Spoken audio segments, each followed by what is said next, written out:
Purpose of our first meeting tonight is for me to go over the proposed tax budget for fiscal year 2027. Should be about a 10 to 15 minute presentation, and then we'll move on to the organizational meeting. This one is very informal. That's why you don't hear the president calling it to order or doing roll call. So hang in there. Thank you. Yeah, my clicker's not working now.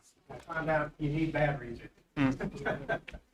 All right, the proposed tax budget analysis for fiscal year 27, which would be starting in July, or July 1st of 2026, begins fiscal year 27. All right, table of contents, let's see the things that we're going to go over this evening. Financial health indicator, property tax reform impact on revenues and rates. Talk about those a little bit. Taxpayer credits, and we've been doing that due to Butler County Commissioners on the piggyback that we've talked about in the past. State funding enrollment. State funding revenue decreases. That's not a good word. Key cash balance analysis. Spending and revenue historic and projected changes, and then I'll go over the key takeaways again. Ignore that one. All right, key takeaways tonight. Property tax reform has significantly weakened local revenue capacity. And you're going to see that. I've got a forecast that's going to be due in February, and I will present that at the second meeting in February, and you'll see some changes that we weren't expecting when I presented the forecast in October, due to the laws that were signed up in Columbus in late December. Enrollment declines. It's happening statewide, not just for our district, and it's affecting our revenue as well. Revenue losses are driving future deficits, meaning we're going to go to deficit spending earlier than we had planned. Cash balances are declining. Early planning, transparency, and informed decision making is going to have to be critical and crucial moving ahead. I don't know too many districts that aren't going to be affected by what's taking place in Columbus. About 2/3 of us, 60% of the districts that are on the 20 mil floor, which we were one of those. Notice I said we're one of those. Will all be taking hard hits. This is the financial health indicator that I wanted to talk about. The dotted line that you see on there, that was the October forecast. The solid line, just from what I've gathered so far for the tax budget, this could change a little bit when I get into do the actual forecast, but you can see declining revenue moving from 26 all the way through 29 and even 30. We're getting hit by about 6.5%, while some districts are getting hit anywhere from less than 1% all the way up to 24%. I don't know if we consider ourselves lucky to be in the 6% range, but that's going to be huge for us and other districts as well. Impact of property tax reform on revenue forecasts. The result during the forecast period is we could see as much as a $1.54 million decrease in 2026, and this number will increase to $4.23 million annually. When I say increase, the decrease will increase as much as $4.2 million moving ahead. Again, preliminary numbers until I get my forecast done, but from what I see today, this is about where we stand.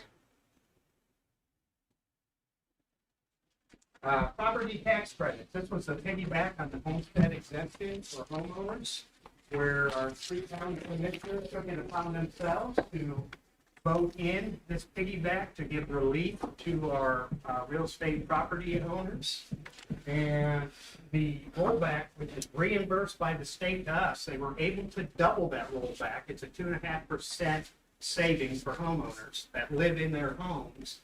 But on the piggyback, school districts don't get a reimbursement for that. We do for the other 100%, the original 100% of the rollback. Now we don't get anything there.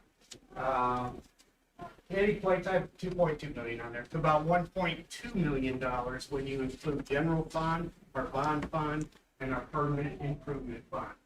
And you can see on here if that amount continues throughout the forecast. They did it 1 year only. We're in the first half of the first year, and then 6 months later, we'll see the second half.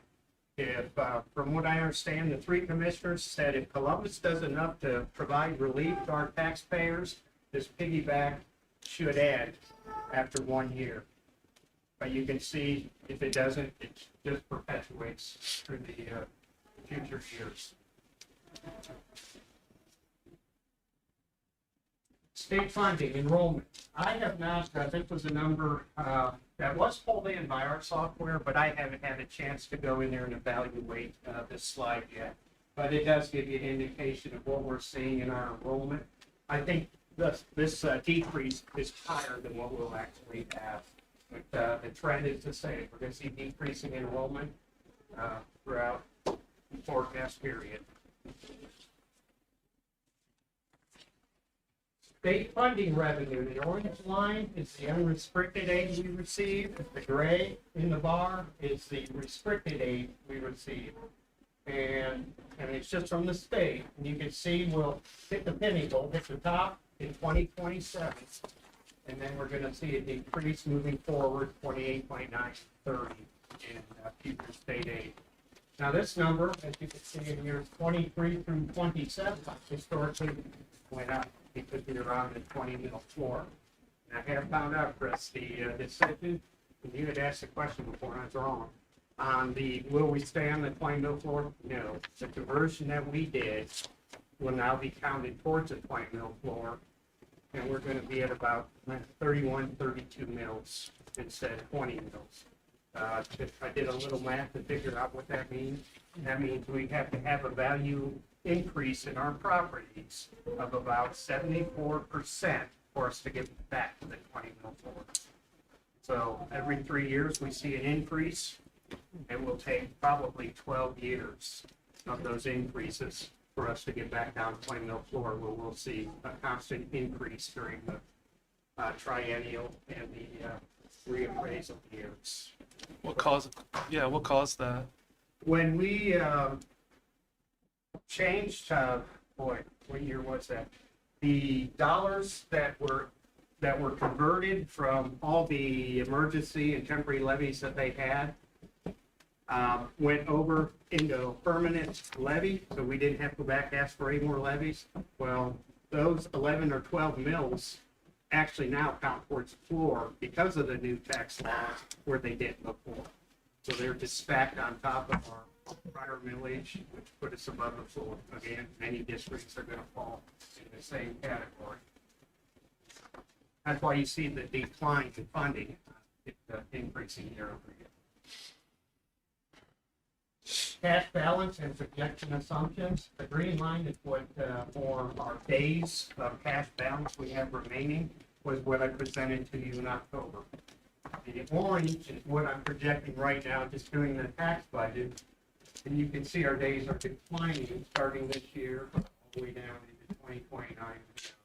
Get down to 75 days is our board policy. If we ever go below 75 days, and actually we'll know that's coming, we have to make some systemic changes to make sure we get that number back up. Our max, according to the policy, is 150 days, and you can see we'll be right at that at the end of this year, give or take.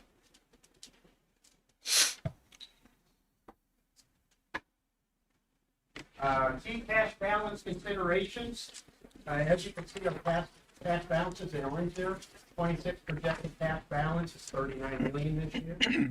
Dropping next year to about $37 million. Again, that's a good healthy cash balance. We have time to react to all that bad business. So the good news is, does the cash balance remain positive every month in year 27? Yes. Does the monthly cash balance exceed the highest month's expenses? Yes. Does the monthly cash balance cover the highest months of revenue? Yes. And will the district have 60 days of cash on hand at the end of the year 2027? Yes. So all those being green yeses is good news, but of course that's the short run. It's not going to look the same if I have those same questions extended for years 28, 29, and 30. Start seeing some notes out there. Why 60 days at the end of fiscal Uh, year? Is that the- just a, Yeah, the company we use for the software, that's what that's they their use. number? Yeah, All right, yeah, because everyone's board policy is a little bit different. gotcha. They use 60. Great question. So that is good news for us, at least in the short term. And again, we like to tout about this for our taxpayers, for every student we have in our district. It costs the district $91 per pupil to educate them. I don't know if daycares are that cheap these days or not, but I'm glad I don't know. I just have grandkids now. And they don't go to daycare, so $1 a day. I think that's a great value, knowing that we are being efficient with our dollars and doing the best.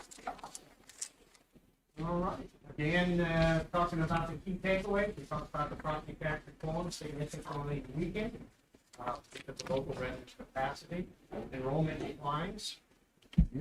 Revenue losses are driving future deficits sooner than forecasted in our October 25. Cash balances will be declining. Then we've got to work on early planning, transparency, and informed decision making. So all key takeaways. Now, I didn't get into the tax budget. I shared that with each of you. I do have that on subsequent slides. I don't know that it's as important as what I just shared. You can see overall, yeah, that the new tax laws are affecting us considerably, yes. My last question, the math doesn't seem to work in regards to the changes that are being made, understanding from forecast to now to forecast. And we're not as bad off as other districts, understanding that our math is what it is and their math will be what it is. Yes. Any idea in regards to what you hear, what you understand from a treasurer perspective on what districts like ours and the ones that are worst off? I'm hearing our legislators aren't too concerned. They think that every district's going to be able to adjust, make the changes necessary by lower their spending, or go out and ask taxpayers for more levies. A lot of question there. A lot of us treasurers believe the only levies we're going to be able to ask for are income tax levies, and those are tough to pass because the real estate levies aren't going to make sense when the state is working on reducing real estate taxes, and we turn around and say we want to raise your taxes. So legislators are saying you've got to learn to live within your means, which we have been doing for 31 years. We have not passed an operating levy in this district for 31 years. Legislation just shaked it, unfortunately. And what Chris, is 54 letters went out to school districts this week out of 610 districts. Went out last week, not this week, telling them that they're either on fiscal watch, fiscal caution, and some are on fiscal emergency. That's even before them seeing the data that's coming out now. So when they look at our February forecast, that could be 100, that could be 200 letters going out to districts, putting them in fiscal watch, fiscal caution. And so 60 now is on an average year prior to these changes.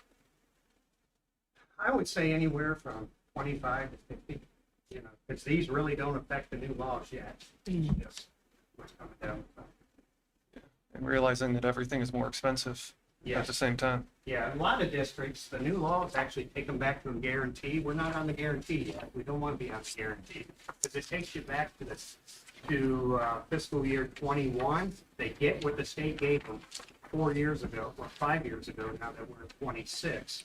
And considering there's been 25% of inflation during those 5 years, they're asking districts to live within the same amount of money as they had 5 years ago with today's costs. So problematic. Yeah, I just, as I've been telling the legislators that really don't want to tell me what's being done, is we're going to see the ramifications and the consequences that you're not aware of yet. I think those letters probably may will say what's going on. Do you see any pushback when this becomes a reality in the next few years for communities to take to their representatives and state senators? I will tell you, I don't know how it's going to affect the fire stations, the police stations, the emergencies, the parks, the recs, everyone's gonna get hit by this. I'm hearing they're gonna try to protect the emergency services. I don't know if that's gonna hold them harmless or not. I can't get a definitive answer. But I think when people start feeling it, in those services, houses burn down, emergency squads can't show up on time to save someone's life. Yeah, I think that's right. I don't hear any concern at this point. I'm concerned, obviously, one that's needed emergency, one that loves schools, public schools, and see what they do with public education. Huge advocate. Could be tough.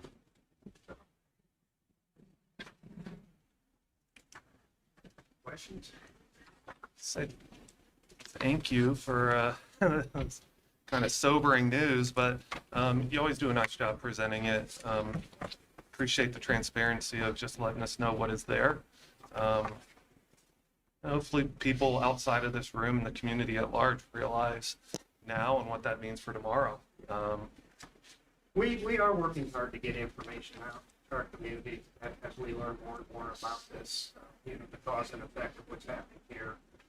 But we will need people in the community to figure out what's important to them. And, I like to say there's still that group working out in Ohio trying to get rid of property taxes altogether. And that's just real estate. That's not the commercial and the industrial and the public utility, but real estate taxes. Somebody knocks on your door and you're paying $4,000, $5,000, $6,000 a year in real estate tax. That sure sounds good. But if you don't know what it means, that's going to be the cause and effect of all this. Are they going to say, okay, we screwed up, now we're going to add a personal property tax? When you go get your 2025 car license plates, you're going to pay $4,000 tax. Right? You just lost what you gained. And so we're going to see the consequences of it all. When is the question we get out in front of them. So, and there are more laws out there that are still considering that affect real estate. So we're not sure what the outcome of this will be the end of June. Anyone else? All right. Well, thank you for listening. Thank you. Thank you.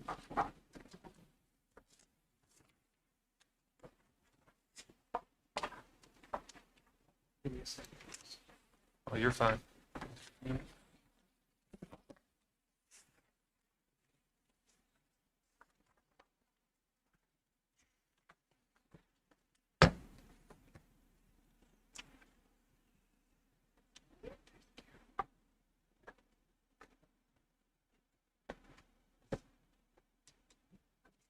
All right, and that concludes the tax budget hearing.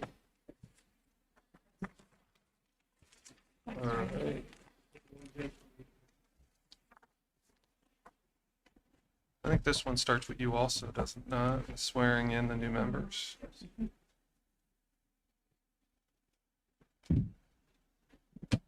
Here are Todd and Julie.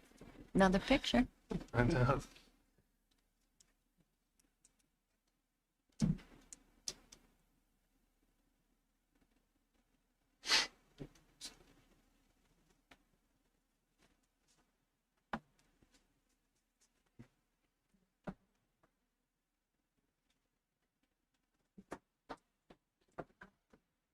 We have a minute. Do you guys need chairs?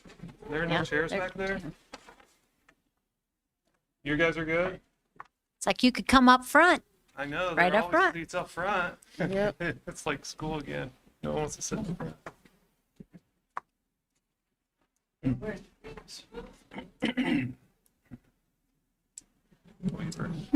ready to go. I say I thought they were right there. There's Crystal.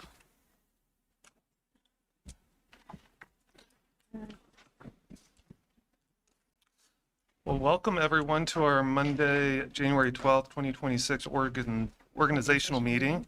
Mr. Bertram, do you want to take the lead, the oath of office for our newly elected board members? I certainly will. If the newly elected member will step forward, please.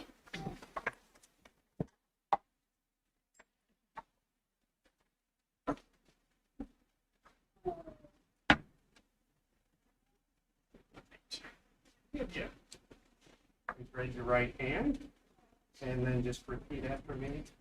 Do you, your name, solemnly swear that you will support the Constitution of the United States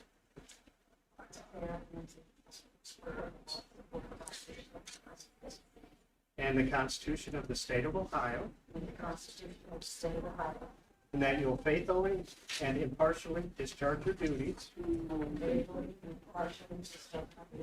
as members of the Board of Education of the Middletown City School District, Butler County, Ohio, to the best of your ability and in accordance with laws now in effect and hereafter to be enacted during your continuance in said office and until your successor is elected and qualified.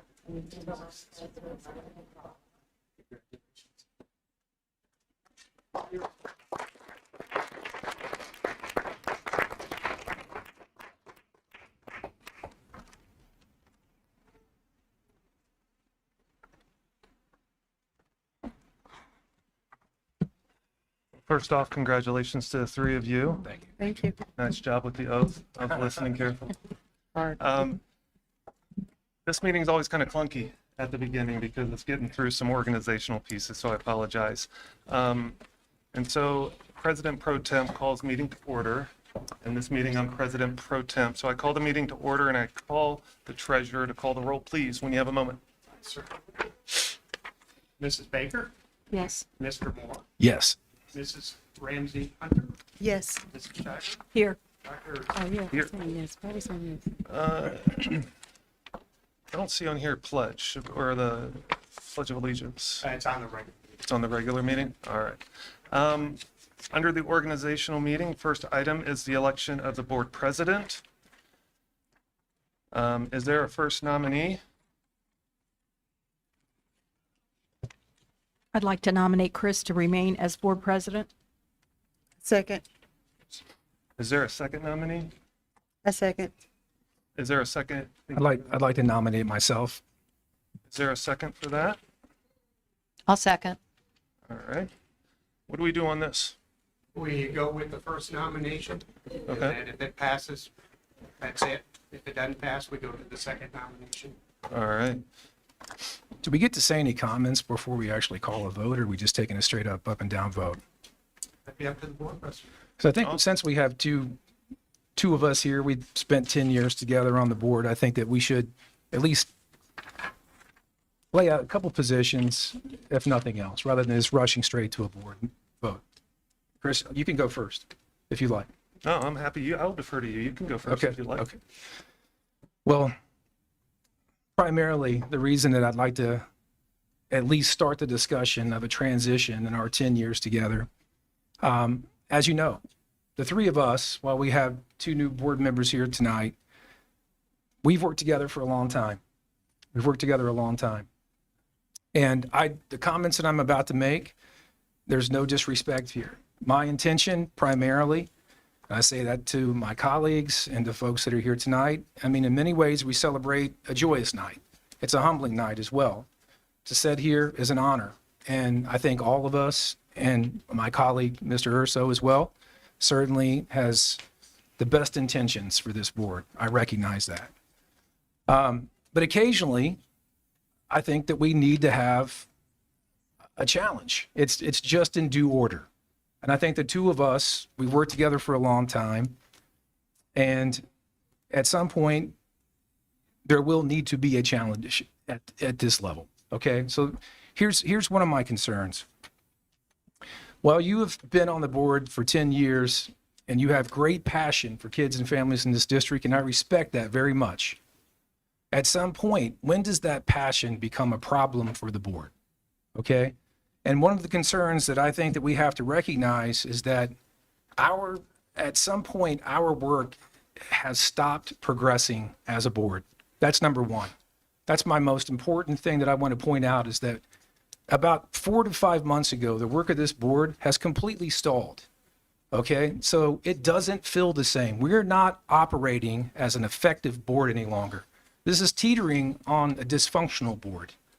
And to lay out a couple things that regardless of how this vote would to go tonight, that these things must change in order for us to be a high-performing board, in order for relationships on this board to improve, and in order for us to have clear communication between the folks that we're working with, including our treasurer, our superintendent, and our staff. Now, since we have two new board members tonight, you're going to hear, as we have heard, what is the role of the board? Okay, what's the role of the board? I want to lay out a couple things that are not the role of the board chair, and this is very important. It is not the role of the board chair to hold private meetings with our attorney outside the collaboration with your colleagues. And I'm talking about having meetings where it involves the hiring of staff. That crosses a red line. That crosses a red line. And if my colleagues are not aware that that crosses a red line, then you're not doing your job. Okay, that's board governance 101. Our job is not to hire staff. Now, we can have input in that process. I've raised concerns about staff myself, as many of us on this board have. But we cannot hold private conversations about hiring staff. That is clearly the role of our superintendent, and that crosses a line. So I frown upon that. And regardless of how we go tonight, that behavior must stop. Now, the other thing, too, is it's not the role of the board to ask your colleagues to sign on to group statements. Group statements are, number one, just a bad idea, okay? The reason that you would want a group statement is primarily to frame an issue that you feel is important, and it's never good to go into a process where our colleagues are not speaking their own voice, okay? I don't like group statements. I would encourage my colleagues to shy away from group statements. Just don't do it. It shouldn't happen. It sets us up for the chair or whoever makes a group statement to position that statement in a way that frames a collective voice, okay? And that is not good policy. It's too easy to misconstrue when we have an individual voice, let alone group statements. That has to change. It's created distrust within this district. For the last 4 or 5 months, we've had consistent distrust. It's been brewing. There's kind of a hostile attitude among some of my colleagues here, and that needs to stop. We are never going to fully agree as a board. This is a political office. If any of you guys can agree walking out of this room tonight, please let me know. Okay, it does not happen, but we have to find consensus. And the hostility or the grudge or whatever that is that's kind of festering behind the scenes, I'm asking my colleagues as we start a new year, it's time to stop. It's creating communication issues. It needs to stop now. And it needs also to stop from the top, which is our board chair. And it's also not the role of the board chair to believe that he has an unlimited term as a board chair. Now, I respect the work that you do in the community. I respect the work that you've done. I expect your leadership that's been on the board. But at the same time, at some point, a transition will take place. And apparently, I believe that you'd like to see that all the way to the 12th year. But Chris, some of us have leadership qualities too. And at some point, we do have to make arrangements to transition leadership on the board and move forward. We need to refresh. We have to make certain that we're talking amongst ourselves as a board. This board must innovate and it must improve. So I'll close there, but what I really want to encourage my colleagues to do, each one of you have a voice. I shouldn't have to be the only one that makes this comment. I'm not always the one who wants to be in this position to make that comment. And you have a responsibility as board members, each of you have a responsibility as board members to hold the chair accountable, to hold me accountable, to hold ourselves accountable.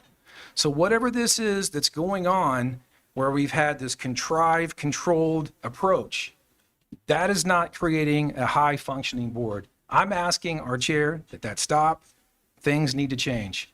Now, elections have consequences, okay? Elections have consequences. So regardless of how this vote will go, I believe it's in the best interest of our board. I believe it's in the best interest of our district that I will challenge our vice chair for a position. I do believe that if Dr. Urso would be willing to work in a different capacity, that the two of us, in our rivalry that we do have, I think that we could be very effective working together. I truly believe that. If we were able to just turn the page occasionally. Now, something needs to change. And if you, as a board member, need some assistance in learning or growing, I'm going to encourage you to do that. But you need to find your voice. Each of you need to find a voice. You have to be able to do this job in a way that holds others accountable. And if you don't recognize the red flags that I pointed out, then that means that you are unaware or you're just giving it a pass. So those things are not the role of the chair to be involved in those things. So I will leave it for you guys to discuss, but I just want to point that out, that those things, please, need to change. They need to change. My light's red, but I'm happy to speak if, I don't know if it's working or not. I just put new batteries in mine. Did you? 7 years. All right.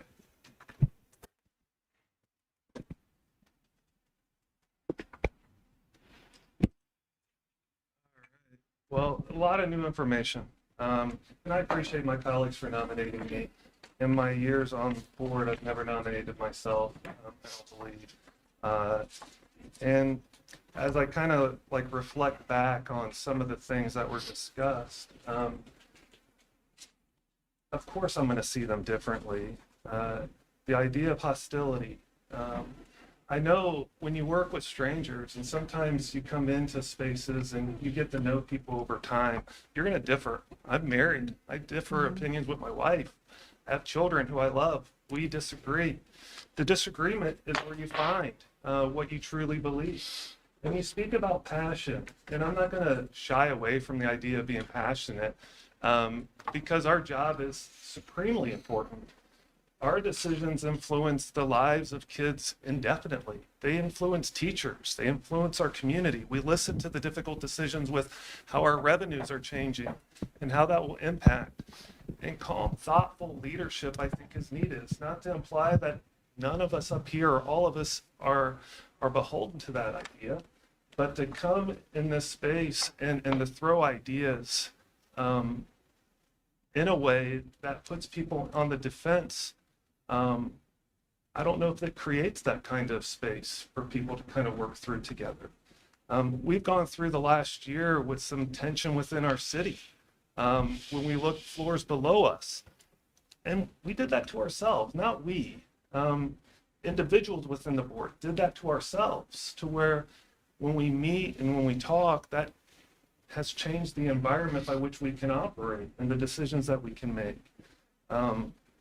And the idea that people are meeting behind closed doors, doing secret things, that's the first that I've heard of that.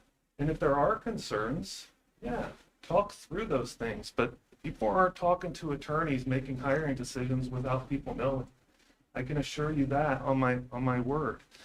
And my name is really important to me. My parents, we were talking, Ms. Baker and I, about my parents before the meeting started.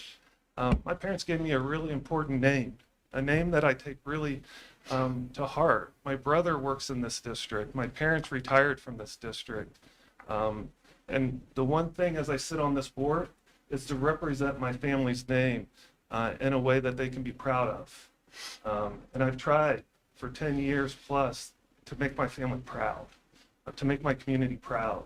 And if I have the opportunity to serve in this capacity again, because it's only one vote, I get to call order. I get to ask our treasurer to call the roll and encourage people to stand up and say the pledge. My vote is no different than anyone else's vote on this board. And I take pride in working in a collaborative way with my colleagues. And so if people think I'm doing good work, then yeah, vote for me. If, yeah, they think a change is needed, I respect that. I'm not beholden to this position. There will be a day that I won't be in this seat. It might be tonight. I'm fine with that. I do this because I care, and I care deeply about the work that we do. I've invested my entire life in education.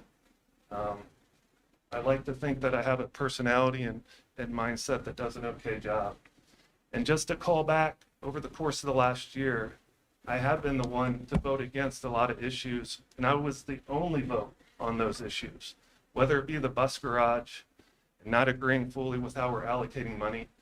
I was the only vote to vote against that. And I stand behind that. It's not like I'm shifting the vote in one direction. If that was the case, we would have had all unanimous votes and everybody would have voted alongside me. And that just isn't the case. And so where we can see things differently, I respectfully see them differently than my colleague, Mr. Moore, does in some of these areas. So, Do we have any more comments? yeah, you're welcome to Is make this- a comment. Yeah. I would like to make a comment. I've been on the board as long as Mr. Moore and Mr. Urso. I believe Mr. Moore sees things exactly as he thinks he sees them. I do not see them that way. So, we're all entitled to our opinions. The view that Mr. Urso has forced us to sign something is not true. The idea that he's gone behind our backs is not true. I have felt very informed by asking any of these people a phone call away. If I have a question, I've gotten an answer. In fact, the only time I felt shut down is by Mr. Moore once, more than once. So it's a difference of opinion. We have a different approach to what our interests are and how we think things should run. So I nominated Mr. Urso because I don't see the things that Mr. Moore has seen. That's all I have to say. Anita, with all respect, I can appreciate your view, but to say that what I have said is untrue would be that's not a factual statement. That's just not. I think that's our perception. Well, it's I think actually in perception- writing, but Well- I don't want to make it too ugly for that. I'm glad that you So, don't. well, And I think this puts that's good.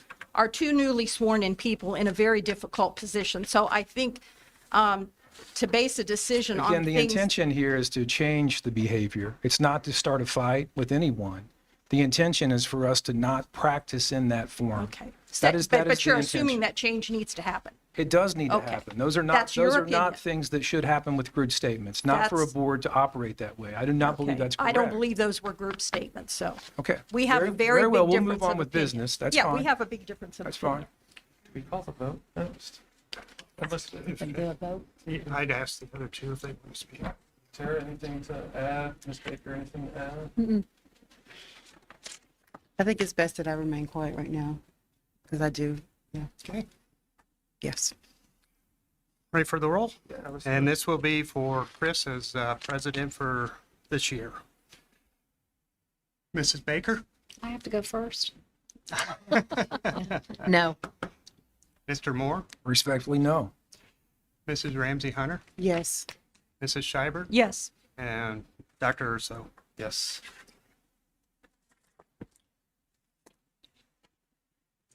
All right, am I able to make a statement? I think so. All right. Well, first off, thank you to my colleagues. I appreciate this opportunity. I'm not going to rehash what I already said, but I take this position extremely serious because I understand the value.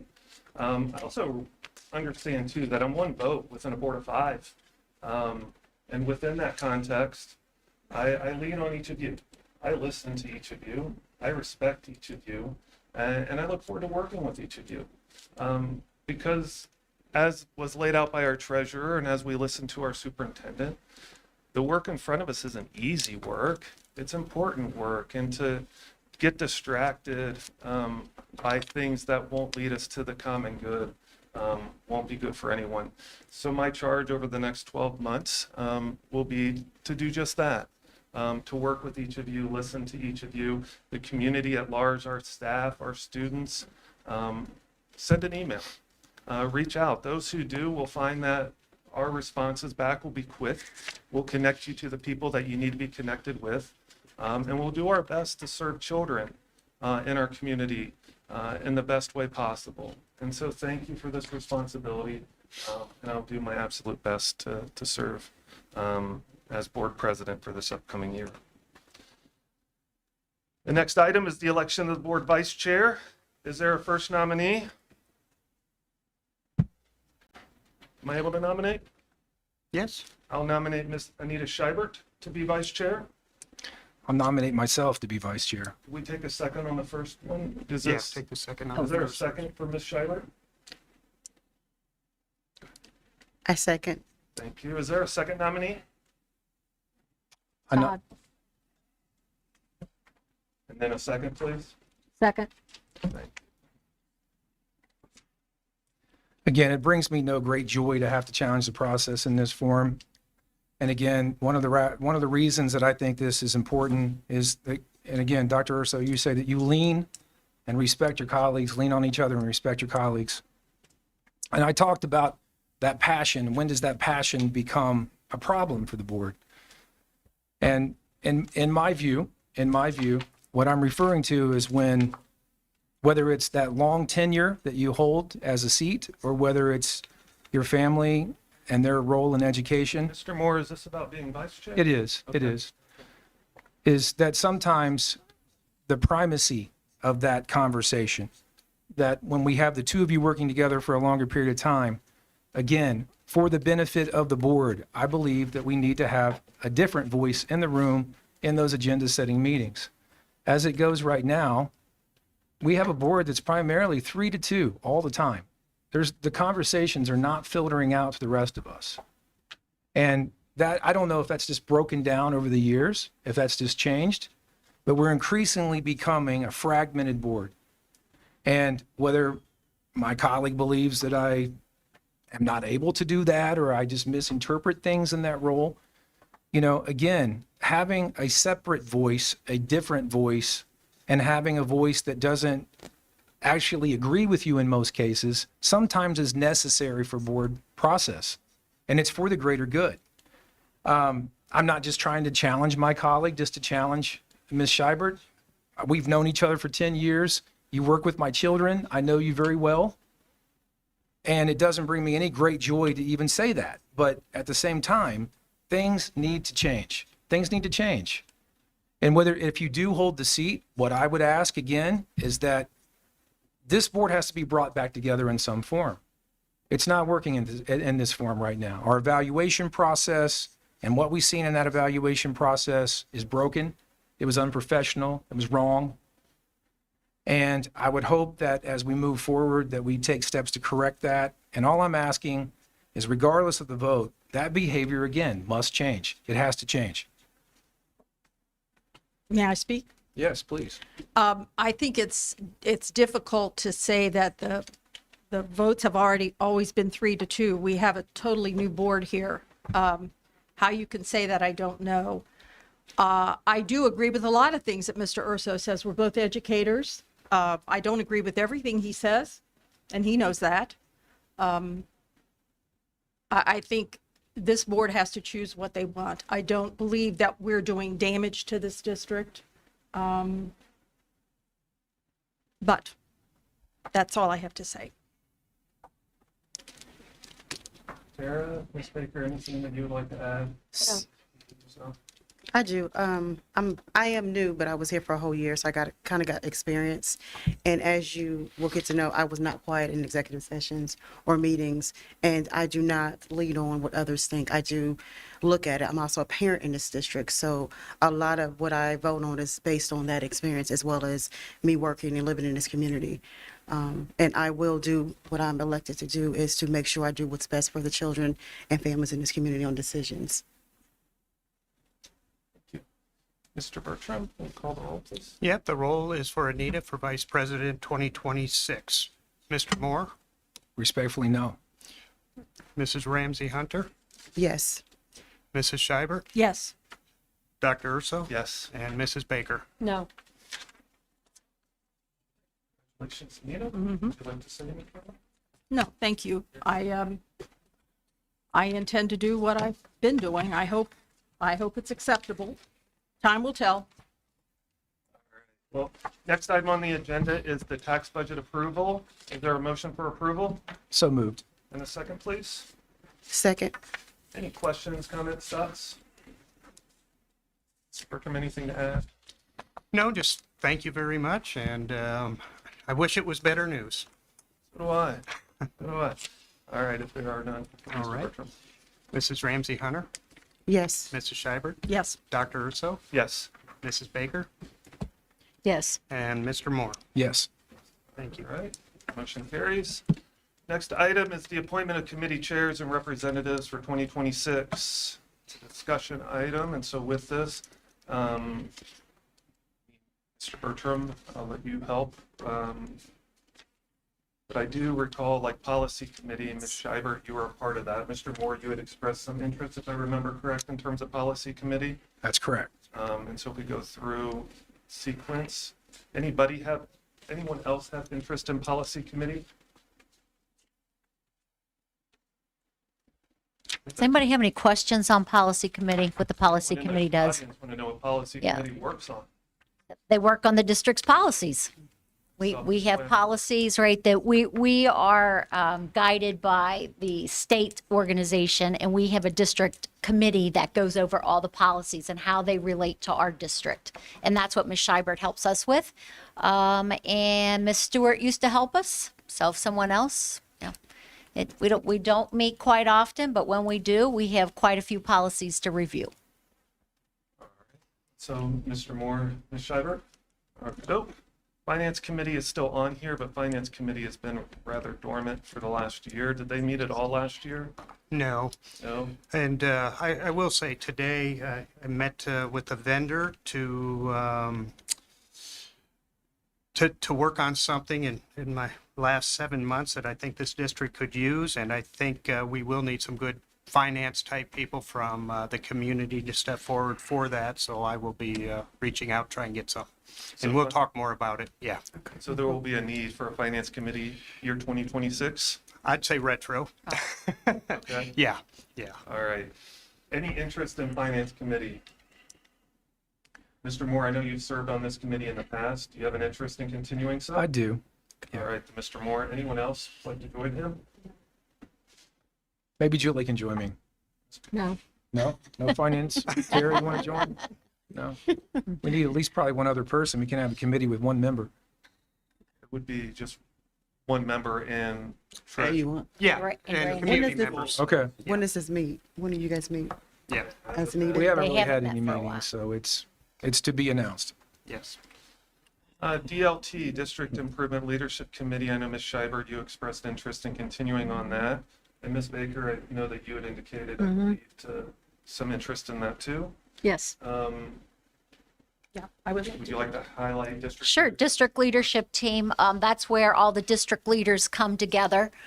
We have 2 board members that have typically served on the district leadership team.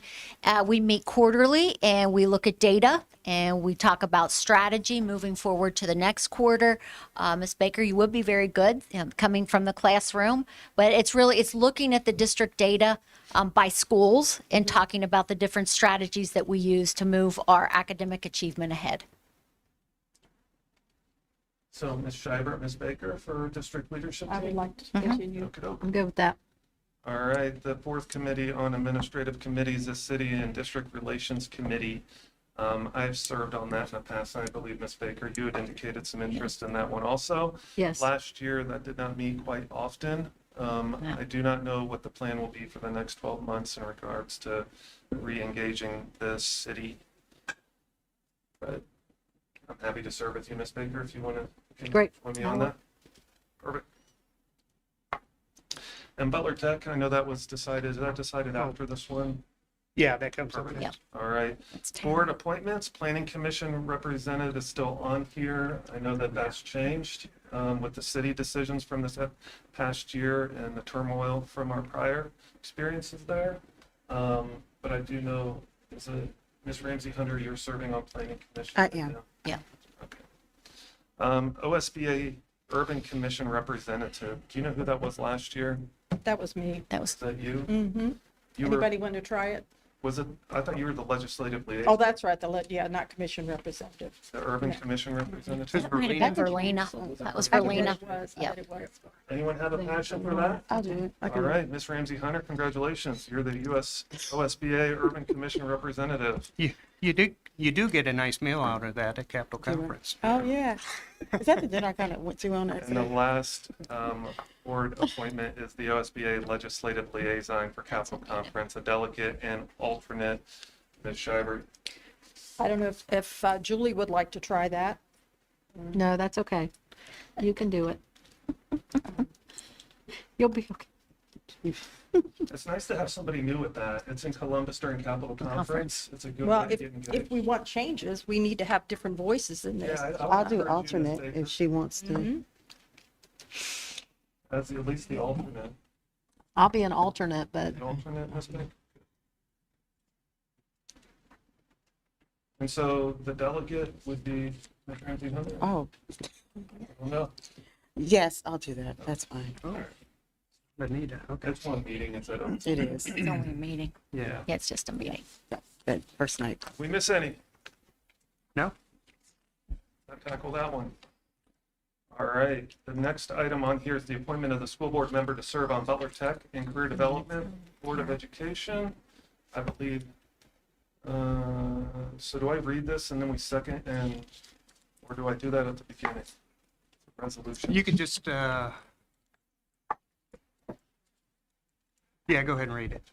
All right, it's the appointment of associate school board member to serve on the Butler Technology and Career Development Board of Education, whereas the Board of Education wishes to appoint a member to complete their Butler Technology and Career Development School Board Education term, and whereas to be qualified to serve on a board of election of a joint vocation school district, a member must meet the qualifications set forth in Ohio Revised Code 3311.19, and whereas the named appointee meets the qualifications set forth in Ohio Revised Code 3311.19, now therefore be it resolved, it was moved by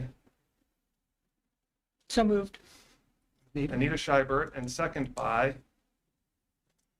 Chris Urso, that I believe Ms. Tara Ramsey Yeah, Butler Tech. Yes. meets the qualifications of Ohio Revised Code 331119 and is hereby appointed to continue to serve on the Butler Technology and Career Development School Board of Education for the remaining 3-year period beginning January 1st, 2024 and ending December 31st, 2025. Are those dates correct? They No, are not. it's 2026 through 2027. Those dates in accordance to the Ohio Revised Code 3311.19. Is there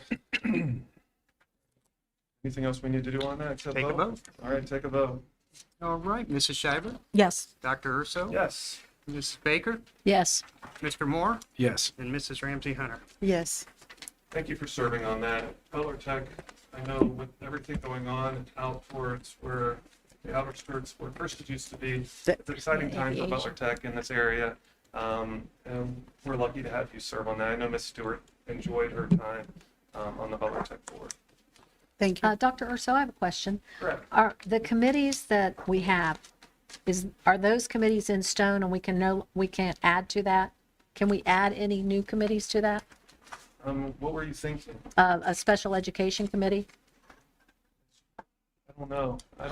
I don't know. You know what? We discuss special education quite a bit at the district leadership team. Okay, So it might come into play at those meetings. Okay. So we could talk about that. okay. I didn't know if you could, if you add to those or what. Is that satisfying? Yeah, that answers it, yeah. All right, memberships for 2026. You see listed OSBA membership and subscription, the Chamber of Commerce. I see our chamber president over in the corner. OSBA Legal Assistance, Ohio Education Policy Institute. Is there a motion for approval? Motion for approval? Thank you. In a second, please. Second. Any questions, concerns about those 4 memberships? If there are none, then Mr. Bertram? Dr. Urso, Yes. Mrs. Baker, Yes. Mr. Moore, Yes. Mrs. Ramsey Hunter, Yes. and Mrs. Shiver. Yes. Motion carries. Memberships B, under that, you'll see, I believe this is the Ohio Coalition for Equity and Advocacy. And you see the range. This is for the legal piece of what's going on in response to some of the conversations we had in your budget hearing, correct? Correct. Is there a motion for Just approval? one moment before we go to a vote.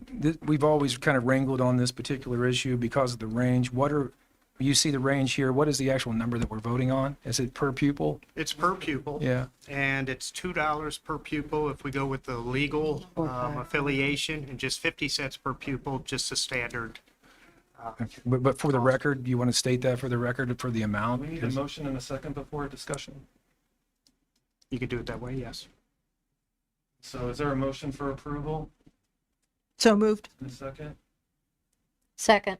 And then within that, Mr. Moore? would Yeah, you- just to clarify the amount, that's the only question. And we've asked about this before. Yeah, every year. Yeah.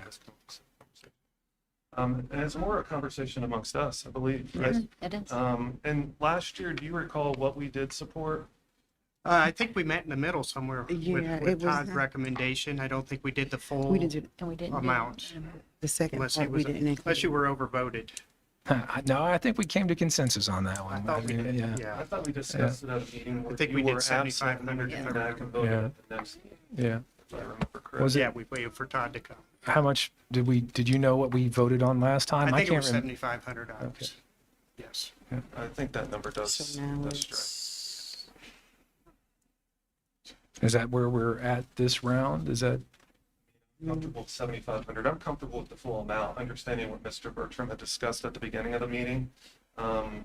Understanding that as a board, we don't spend much in regards to doing things at Capitol Conference and other places, that we as a unit are very frugal. I think this is value. This is just me speaking, that there are pressing issues for public education. If we can contribute to those issues, then we should support them at the larger amount.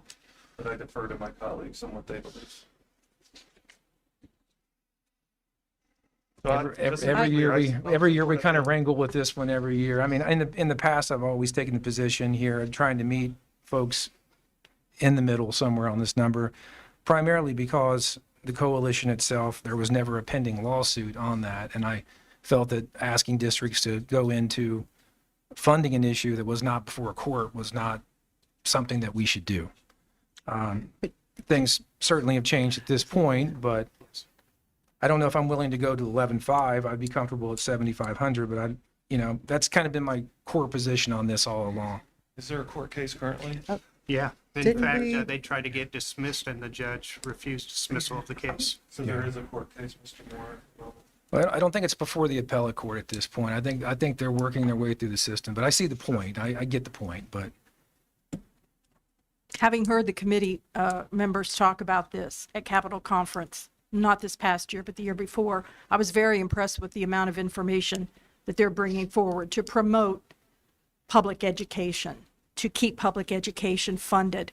I wasn't sure how this was being handled, how intent these people are, but there's a lot of smart people working and a lot of background information to promote keeping priority for public education in Ohio. I will say, funding for these vouchers, what used to be less than $100 million 15 years ago is over $1 billion today. It's, I want to say 8 or 9% of our educational funding now goes to private vouchers.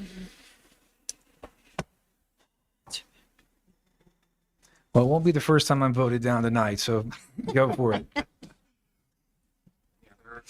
I mean, Ms. Baker, any strong opinions? Ramsey Hunter, any opinions on the matter? So are we going to, we doing 11,005? Is Decided that, yet. it's, yeah. Defer to our two colleagues that haven't spoken yet. I mean, I'm proposing 7,500. If the board goes the other way, you guys can make the decision, but that's kind of been our position for a while. And it's I just want to be clear, Todd, on yours is because of the fees for the term you want to. Yeah, I mean, the coalition itself is gathering a lot of money. It's going to have ample funds, more than enough funds to take this case. Okay. They're working their way through, and there are also other issues within the Equity Coalition that I don't agree with. I don't agree fully with every position of the Equity Coalition. I don't think we should outright be hostile to the voucher program. So that's somewhat, regardless of the expenses on that right now, I'm not 100% against that. I think that we have to have a place for children to take advantage of opportunities regardless. Now, that may not resonate well on the board, but that is my position. I mean, we're talking about $3,000 roughly here, you know? But at the same time, you know, again, the primary issue for me is that it was always the status of the case. That's where I didn't feel that a board should fund a case that's not before a court. I'm not even sure if it is before the court. I know there's a lawsuit that's heading it to the court. Yes. Yeah. So would this also be, I mean, your children are private school, right? So would this affect? I'm me? talking about our community. The Right. community itself, we have Butler Tech students. Yes. We have Catholic students. We have parochial students. And we have students that will do well in Middletown, and we have students that will do well in other districts, To be including able Butler to Tech and go other wherever. places. So if we're going to prescribe one fits all, I don't think that's correct for this community. I don't think it's right for Middletown. Middletown has to vote, and, you know, they've made it pretty clear that there's a space for everybody. And that's been my position.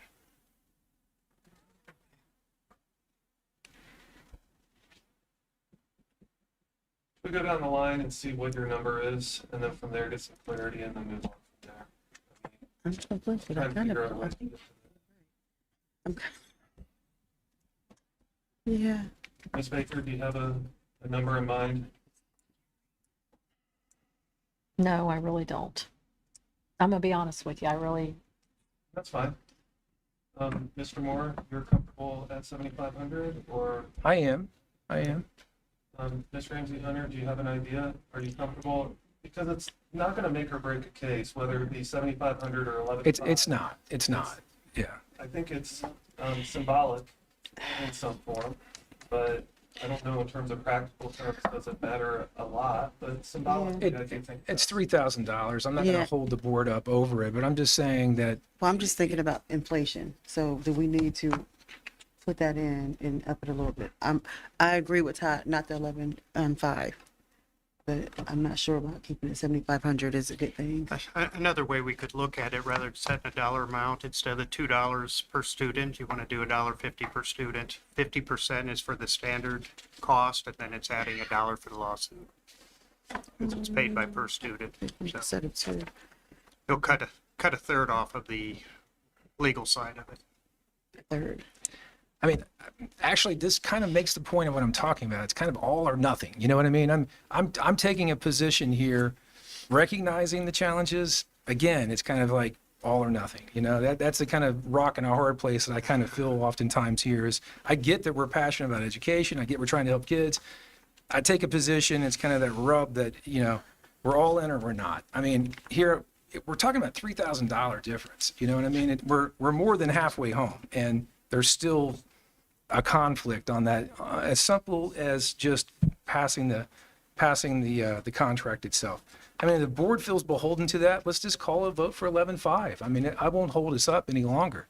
I mean, I'm doing my best to balance the positions that I have and to make the case. But if the board feels otherwise, call the 11.5. We'll call that. All right, I'll call a vote for the full amount, 11,500. All right. And Mrs. Baker, yes. Mr. Moore, No. Mrs. Ramsey Hunter,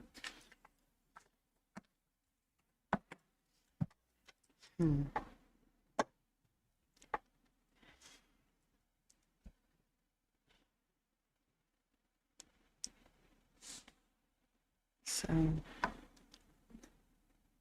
can we come back to it? I'll come back to you. Yeah. Mrs. Schreiber, Yes.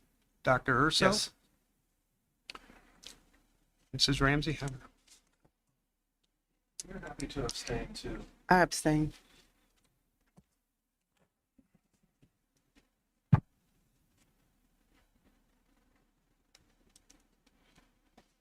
All right, that brings us to compensation for 2026.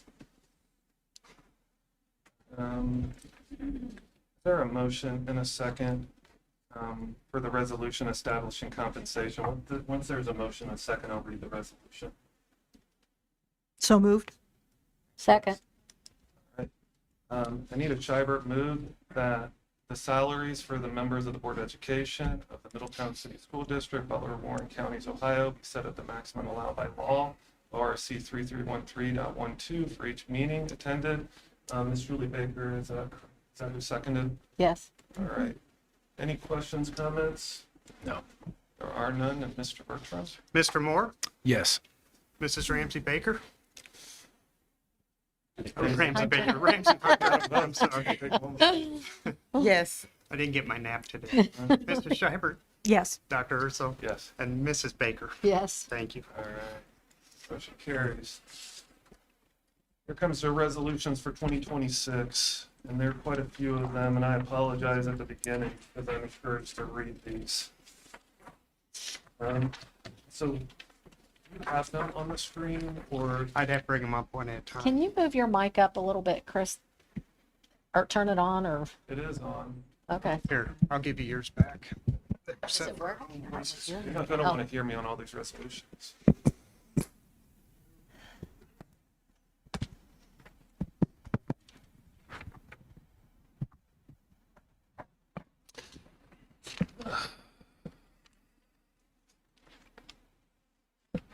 All right. So for each of these, is there a motion and a second? We need a motion. No. We, go to balls one. Now, Okay. If anybody want to pull one out, we could. Okay. But we did want to- All right. Is there a motion to pass the standing resolutions? And So moved. thank you, Mr. Moore. And is there a second? Second. Thank you, Ms. Scheibert. All right. And so I think these are in order. It's from the packet you gave me last week. Ms. Anita Scheibert moved that the following organizational resolutions be adopted. It was Todd the first? All right, Mr. Moore moved that the following organizational resolutions be adopted. Be it resolved that Middletown City Board of Education waive reading the minutes of meetings provided such record has been distributed to the members at least 2 days prior to the next meeting, and the copies of such record are made available to the public and news media at the time of the meeting.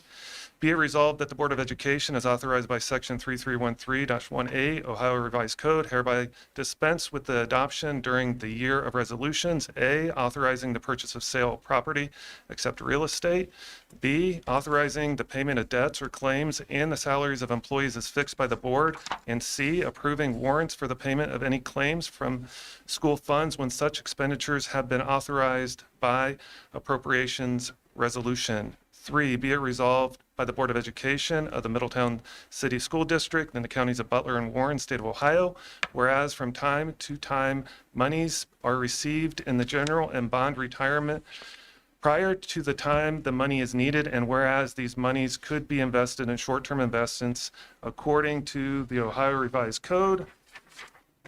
Therefore, be it resolved that the treasurer be granted authorization to invest these monies with a financial institution offering a competitive rate of interest. 4, be it resolved that the superintendent or his or her designee of school be authorized to approve expenses within the amount of appropriation set by the Board of Education for the attendance of staff members at professional meetings. Such requests must be submitted in advance and approved for reimbursement.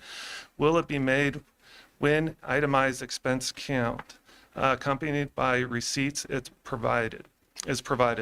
And 5, be it resolved that the treasurer be authorized to make appropriation modifications to fund transfers and or advances as needed pending approval by the Board of Education at the next regular meeting. Anita Scheibert, second. I can go to the next one? I have a comment. Yes. So in number 3 and 6, we do need to make sure the name is corrected, that Stewart is removed and Baker is added. Yeah. I met with Ms. Baker, thank you, that these didn't get changed. Okay. It's required. All right. I know she's her, or hers. Yes. Okay. The second one, Mr. Moore moved that the following resolution be adopted. Be it resolved by the Board of Education, Middletown City School District, counties of Butler and Warren, State of Ohio. Section 1, that the auditor of Butler or Warren counties be and he be is hereby requested to issue an order to the treasurer of Butler and Warren counties to pay the treasurer to this Board of Education such funds as may be available for the distribution by said county treasurer. Section 2, that the authorization herein conferred shall extend to any advances that may be requested during the calendar year 2026. 3, That the treasurer of the Board of Education be, and he is authorized and directed to certify a copy of this resolution to the county auditors and make such other certifications and reports to county auditors and may be necessary to make this resolution effective. Anita Scheibert, second. Next resolution on bonding. Mr. Moore moved that the Senior Director of Business Services of the Middletown City School District be bonded at $50,000 and that the Treasurer of the Board of Education of the Middletown City School District be bonded at $100,000 as required by law. In addition, the Treasurer is authorized to secure a blanket bond to cover employees who handle district funds at a limit of $5,000 as required by law. Anita Scheibert, second. Would like to just add that that has changed from prior years. The business manager is new to the bonding for the law. It used to be the Board of Education and the superintendent. I noticed so that. It's replaced. So we are no longer needed to be bonded? You are no longer bonded. Okay. Yeah. All right. Resolution establishing service fund. Mr. Moore moved that a service fund be established for the expenses incurred by members of the Board of Education in the performance of their duties at a sum not to exceed $2 per student or $20,000, whichever is greater, as authorized by Section 3315.15 of the Ohio Revised Code. Ms. Anita Scheibert, second. Next, a resolution authorizing the superintendent to hire employees under limited circumstances. Mr. Moore moved the adoption of the following resolution. Whereas it is normal procedure of the Middletown School District for the superintendent to recommend that the Board of Education vote to hire applicants for employment to the Board of Education, and it is the duty of the Board of Education to vote and approve or disapprove each recommendation applicant.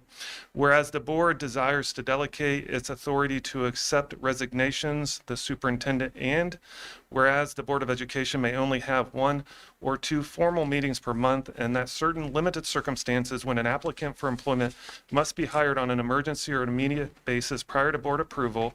Now therefore be it resolved by the Board of Education of the Middletown City School District, Section 1, the Board of Education hereby authorizes the superintendent of the Middletown City School District to hire an applicant for employment and the treasurer to pay individuals on a temporary basis not to exceed 45 consecutive calendar days per calendar year prior to the approval by the Board of Education, provided that such employment is approved at the next regular meeting of the Board of Education. Section 2, the Board of Education hereby delegates its authority to accept resignations to the superintendent, who shall have the full authority to accept resignations on behalf of the board. Section 3, this resolution shall be effective upon passage. Anita Scheibert, second the motion. Next one, Middletown City School District Board of Education, Butler Warren County's resolution. I don't know, which number is this? 8. 8. A resolution to pay or otherwise comply with ransomware incidents. Ransom demand when paying or complying with such demand would be in the interest of the district. Whereas ransomware incidents as defined by Section 9.64A of the Revised Code against political subdivisions are increasing in frequency, and whereas prolonged ransomware incidents can cause material disruptions to a political subdivision's ability to carry out its day-to-day functions and provide other critical services, and whereas the district and its facilities maintain and are required to protect from wrongful disclosure certain sensitive records and personal information, and whereas Section 9.64B of the Ohio Revised Code states that a political subdivision shall not pay or otherwise comply with a ransom demand unless a political subdivision's legislative authority formally approves the payment or compliance with a ransom demand in a resolution or ordinance that specifically stems or states why the payment or compliance with the ransom demand is in the best interest of the political subdivisions, and whereas in an effort to further protect the district's sensitive information against wrongful disclosure and to mitigate against material disruptions caused by a ransomware incident, the district intends to pay or otherwise comply with the ransom demand if such payment or compliance would be in the best interest of the district.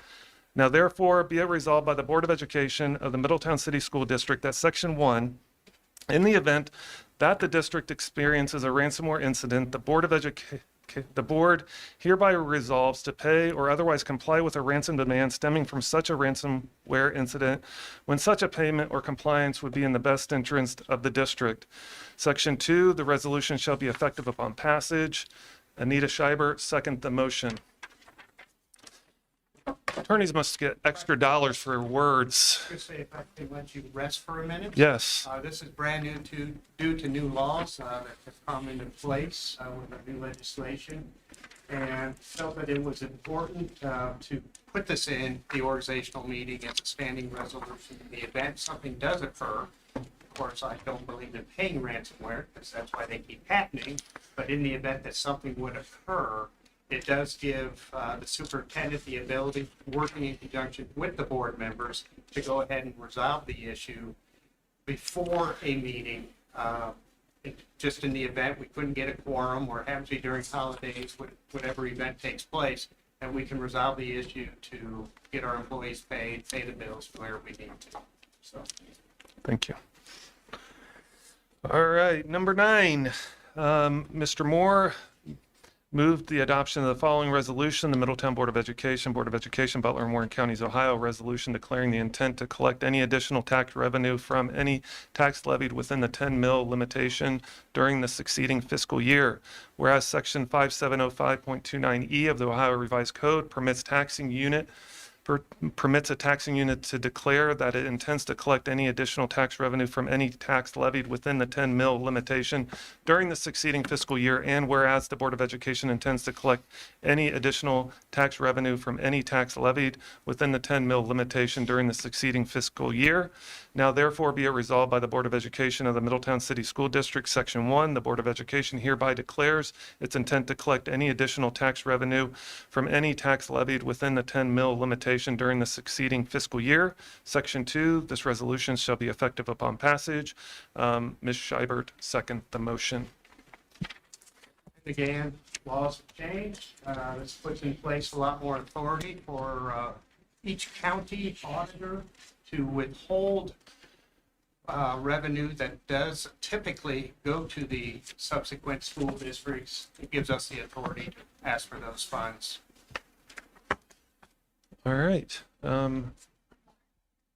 Mr. Moore moved the adoption of the following resolution: Middletown City School District Board of Education, Butler, Warren Counties, resolution number 10, a resolution not set aside additional funds as voluntary contingency reserve for fiscal year 2026.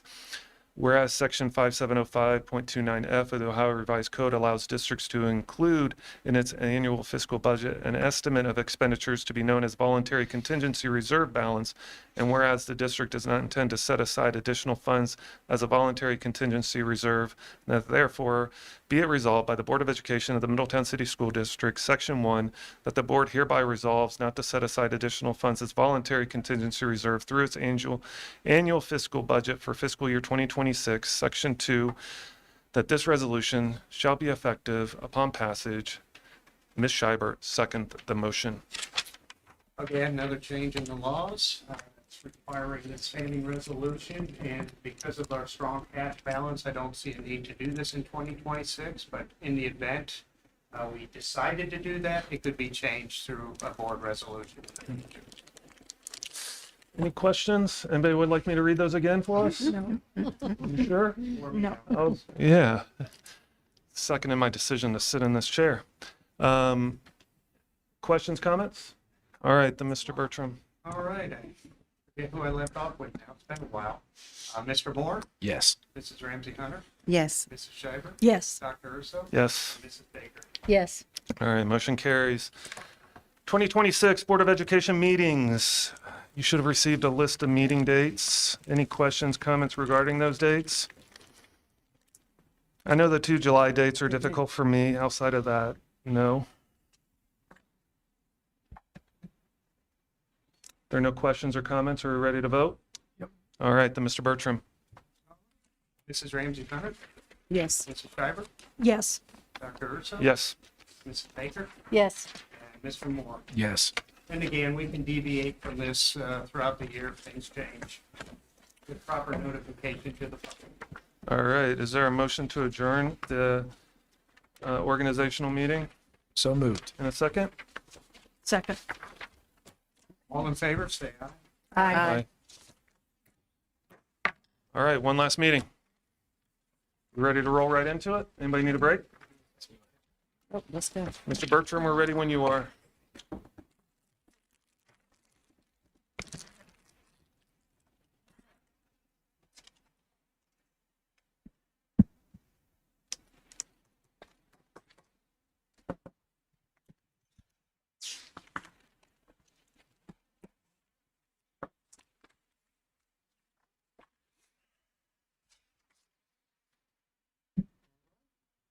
We ready?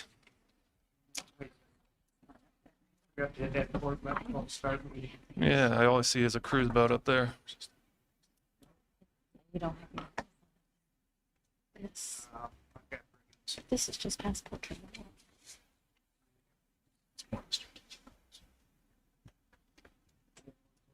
Let's rock and roll. All right, welcome again to our regular work session board meeting. Call the meeting to order. I call on the treasurer to call the roll. Mrs. Baker, Here. Mr. Moore, Here. Mrs. Ramsey, Here. Mrs. Shiver, Here. Dr. Urso. Still here. Please stand for the Pledge of Allegiance. I pledge allegiance To the flag of the United States of America, and to the republic for which it stands, one nation, under God, indivisible, with liberty and justice for all.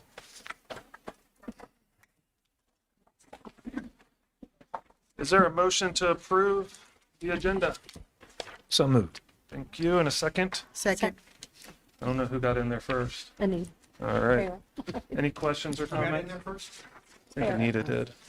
No, It was me. It was Tara, I think. Sarah? Yeah. Any questions regarding the agenda? If there are no, Mr. Bertram? Mr. Moore, Yes. Mrs. Ramsey Hunter, Yes. Mrs. Shiver, yes. Dr. Urso, Yes. and Mrs. Baker. Yes. All right. For public participation, I'll turn it over to you, Ms. Hauser. So we don't have any public participation, correct? I don't have any of the cards Okay, in front of me. so we have, Were there a card? Oh, yeah, we do. did you fill out a public participation card? That's up to you. Yeah, you're welcome to. Okay, very Yeah. good. Come on up.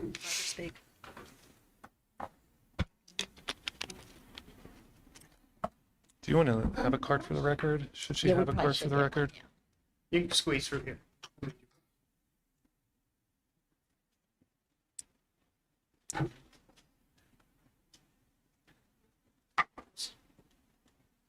What's that? Oh, okay, yeah, fine. You're welcome to start. Hello, my name is Miranda Miller, and I'm the school counselor at Rosa Parks Elementary. I'm one of the school counselors that, due to a reduction in force, will be laid off next school year. Today, I received my official reduction in force letter from our district's HR rep. The letter was a clear copy and paste since it had the wrong date of June 25th, 2025, which by that date, I was not even an employee of this district yet. And it also listed the wrong name. So not only was I not correctly addressed, I now have private information of a former staff member. Myself and my fellow counselors feel like our district has not done its due diligence of hammering out the details before announcing this transition. Due to us having many questions of how our students will be supported next year and what the remaining counselors' duties, roles, and responsibilities will be for next year, which currently as it stands does not have answers for them. As a school counselor, an important aspect of my job is to advocate for my students. Since I have your ear today, I would like to share all this with you. At Rosa Parks, the principal and counselors are sometimes just putting out fires all day instead of completing the very long list of to-do items to better help our students' academic and social-emotional needs. Last month, there were 2 FAC complaints filed by our staff members about the lack of student support in our building. And the quotes from that are, students are affected because in the neighborhood that Rosa Parks Elementary serves, behavioral needs are disproportionately high among the student population. Students are often out of the classroom, acting aggressively, and not engaged in learning throughout the day, either due to their own behavior or the behavior of their peers. Studies show that students need a designated space and the proper support to reset and reflect upon their behaviors before returning to class in order to learn effectively. We, the staff, are affected because with adverse student behaviors, students unaccounted for, and students not properly supported through the school day, it is becoming increasingly difficult for educators to effectively teach students what they need to learn and succeed academically, socially, and emotionally. And then for what our staff members have done to help with this. Teachers have called for support, and when support is not available, teachers have relied on their team members for support. We have utilized our school counselor, pulled paraprofessionals from their assigned SLE classrooms to address emergent behaviors, and used our school resource officer to counter severe behaviors as appropriate. Before this transition was announced, I had already planned on resigning at the end of the school year. There are a few factors why, but the main one is how stretched thin I felt this year. This feeling is being felt throughout my building with all of our staff members. We serve a very high needs population, and the level of support to accommodate this population is severely lacking. Myself and the rest of the staff come in each day and give 110% of our effort and energy because we truly love these kids. We understand their background, hardships, and strengths. We want to help them thrive, but it's hard to run a race with no shoes. I've made great relationships with our staff and students, and I've thought about this a lot. I would love to help continue growing this program and contributing to the success of this school, but this job is impossible for one person to do. In my professional opinion, at the very least, there needs to be 2 full-time school counselors, a full-time assistant principal, and at least 1 behavior paraprofessional at Rosa Parks. And that's me being conservative with level of support needed in this building. Going down to a half-time school counselor next year will disproportionately negatively affect our students. There's not been a day here that I haven't been running around this building completing 20 different things each day. We have over 500 students, and the American School Counselor Association recommended ratio of students per counselor is 250 to 1, because it allows school counselors to provide comprehensive, preventative, and responsive services that adequately support students' academics and social emotional needs. Doubling a counselor's caseload next year, the ratio will be over 1,000 to 1. My question is, next year, when a counselor is not at their assigned building and a student experiences suicide ideation, what mental health expert is supposed to complete the risk assessment to make sure the student is safe to themselves? What if the student doesn't have insurance, so they can't see one of our community-based therapists? The therapist legally can't see a student without parental consent and the proper intake sessions that take weeks to set up, and again, requires insurance, which a large population of our students do not have. As a school counselor, I am a licensed mental health professional. I am able to attend to a student in crisis without the prior authorization, and I don't need insurance to see a student. This is why the role of a school counselor is so important. I want to reiterate again, the level of support staff we have at Rosa Parks this year is not enough. And now you're chopping it again. I feel so sad and angry for our students and staff. They need and deserve better. Thank you for your time. Thank you. I'll just make one quick comment. It goes back to what our meeting started with when we're looking at our tax revenues, whether or not we're investing in a court case that's looking at vouchers. We operate within limits, and it's not a good answer, but we have to pay bills and we have to make decisions, and it's hard to make those decisions, and you don't know which one is always the right decision. And so it takes courage to come speak in this kind of space and to speak passionately, because I think passion is important. My colleague emphasized my passion tonight. And so thank you for that, and appreciate your work at Rosa Parks. I wish I had a better answer for you too. Yeah. Okay, so we have 2 presentations this evening. So Miss Neely and here they are back here. So we are in the 5th year of our strategic vision, which is really hard to believe. So we thought it'd be a good time to share with the board. If you recall, your strategic vision is broken down into 4 goals. So over the next 4 months, we'd like to share with you, we're going to divvy it up by 1 goal each month. And we have the experts in the field, which we feel like, behind each goal, going to share with you where we are in the district with the strategic vision. Tonight, we're going to be hearing about success in the early years, which that is goal 1. And the goal is to update you. Where are we? What's going on? And where do we still need to go with the goal? And like I said, this is year number 5 with our strategic vision. So ladies, you want to take it away? Absolutely. Yep. Take it away. Goal So, 1. Yep. Goal 1. Good evening. If you don't know me, I'm Tracy Neely. I'm the elementary curriculum coordinator for Middletown.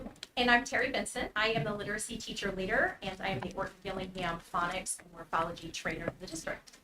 We are so grateful for this opportunity to talk to you and give you a little snapshot tonight of what's going on in success in the early years. As Ms. Hauser said, is goal 1 of our strategic plan. We are super passionate about this topic. It's sort of what we do all day, every day. And we're passionate because we believe it's where the foundation and love of learning starts for all of our middies in these younger grades. Yes. So like Tracy said, our goal is to ensure that all of our student success is certain rather than left to chance or luck. And we are committed to building a system that supports long-term achievement, grounded in the understanding that future success begins in the early years. And this commitment is reflected in goal 1 of our strategic plan. So this work is ongoing. We are constantly monitoring it and refining our work over the past 5 years with the strategic plan. If you know my husband at all, you know that he is a fisherman.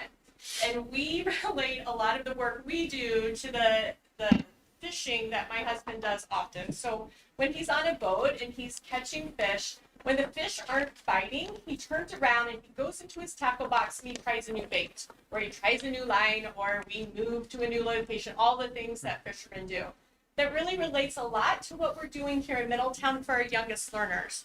When our youngest learners aren't hooking onto a concept that we need them to build as that foundation, we are constantly asking our teachers to dig into their professional tackle boxes, to shift their practices and try something new. By equipping our teachers with real-time data, which we'll talk about tonight, and specialized training like Orton Gillingham, we're ensuring that they always have the right tools to be able to hook or reach our students. We're not just checking boxes, but we're building the capacity to meet every child every day, exactly where they are, brick by brick, making sure that success is not just a lucky catch, but a systemic certainty. Yep. Okay, I want you to picture a 5-year-old child, your own child at home, a grandchild, a niece, or a nephew. What does success in school look like for this child?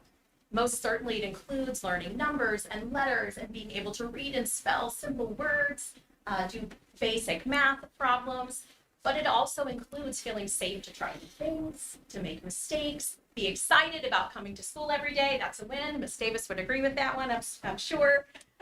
So while we're building a strong foundation in reading and math, we're also fostering curiosity and confidence and a love for learning. So how do we do it? At the core of our work is data-driven instruction. We are continuously collecting data from students. Some may say we collect too much data from our students and we're trying to figure out how to use it. Our teachers are simply amazing, our entire staff. They see all of the data that we're collecting, not just as grades, but as tools guiding how to support our students in real time. This is a relationship between how and why we assess and what is actually being taught. So how do we use data? We use our map continuum to track growth and to identify specific instructional needs. And DIBBLES provides a deep dive into the critical components of early reading. This data informs both our core and our intervention block to ensure that all students receive instruction precisely where they need it. So moving from moving from data collection to data action. So now that we're collecting all this data, how do we use it? In Middletown, we're really fortunate that we have targeted curriculum, that is research-based and specifically designed for our young learners. Differentiated instruction, you'll hear a lot about that. Our teachers are trained to identify exactly where students are and provide individualized support, whether it's extra help or even enrichment to really challenge our activities or challenge our students appropriately. And then we also have access to resources, providing access to tools such quality books and learning manipulatives and tech that make learning fun. So to make data more usable and accessible, we've implemented our central nervous system, which is our Albrae dashboard. And this allows teachers to see map data, DIBELS data, social emotional data, all in one visual spot. So rather than waiting for a child to fail to catch our radar or to provide interventions, we are able to intervene early. And the results are promising. While we're not where we want to be quite yet, we'll be the first to tell you that. Since 2021, our third grade literacy proficiency has jumped from 20% to 43%. We've doubled our proficiency rate and we've moved more students off our reading improvement plans than ever before. Like I said, we're not where we want to be yet. However, we are lifting the ceiling for all of our learners. Yes. And you don't get improvement in proficiency without an incredible investment in our people. These results that we're seeing and we're seeing the movement happen is only because of our extraordinary staff. Our teachers are pouring their hearts into this work. And as a district, we're striving to support them with training such as our PD days. We are very excited about a Midi Impact Day that's happening in just a few weeks where teachers are teaching teachers and work with people like our Hamilton County ESC math coaches who are doing real-time coaching in the classroom. At the heart of our literacy gains is Orton Gillingham, which is a multi-sensory, evidence-based approach to teaching phonics.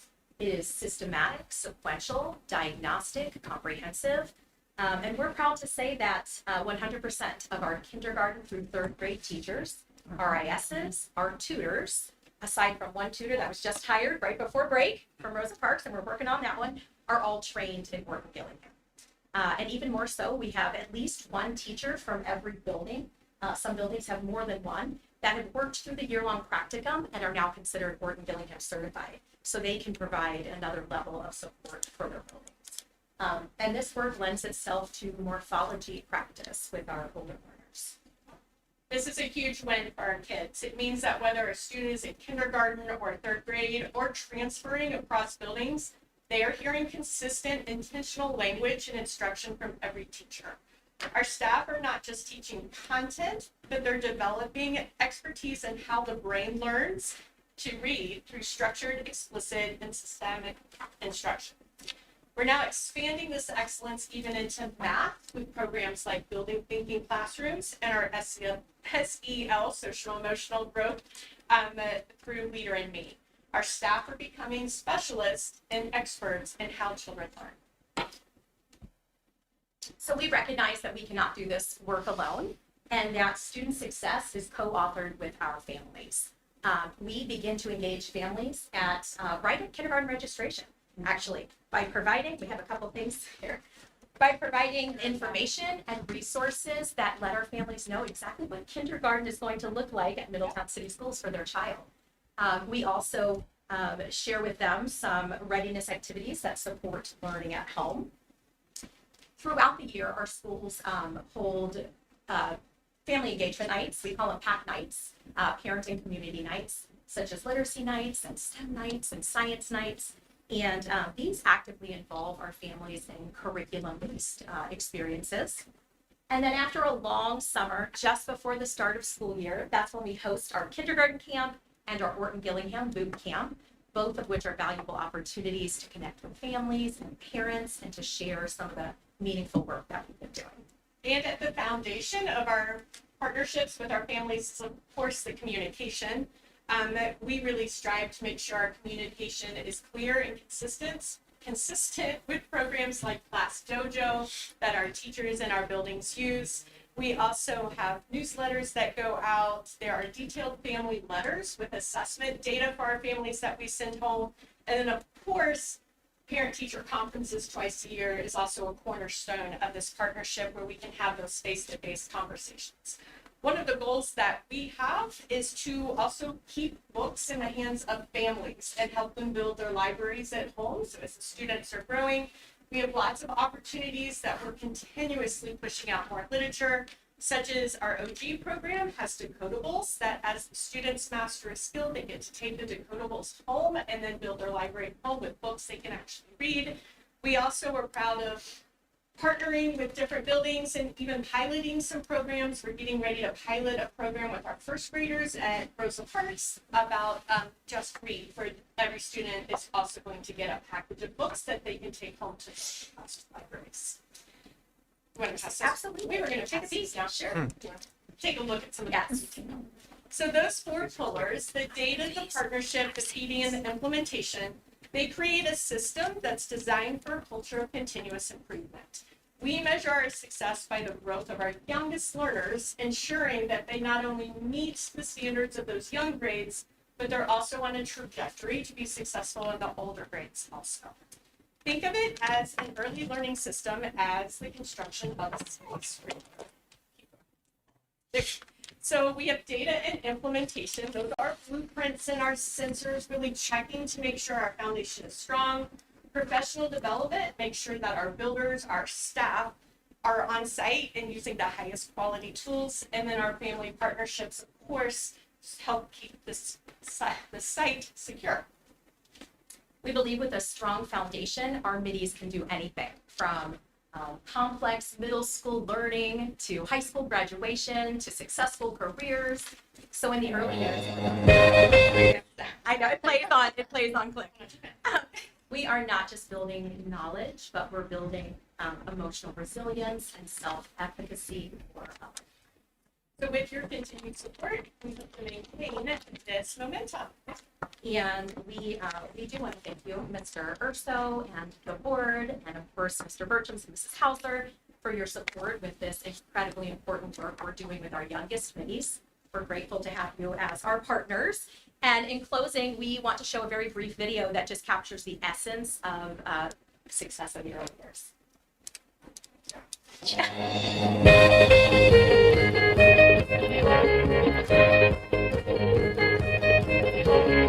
Here at Middletown City Schools, we believe that success in the early years is crucial to establish a foundation and framework for future learning. But what does that look like? Let me show you.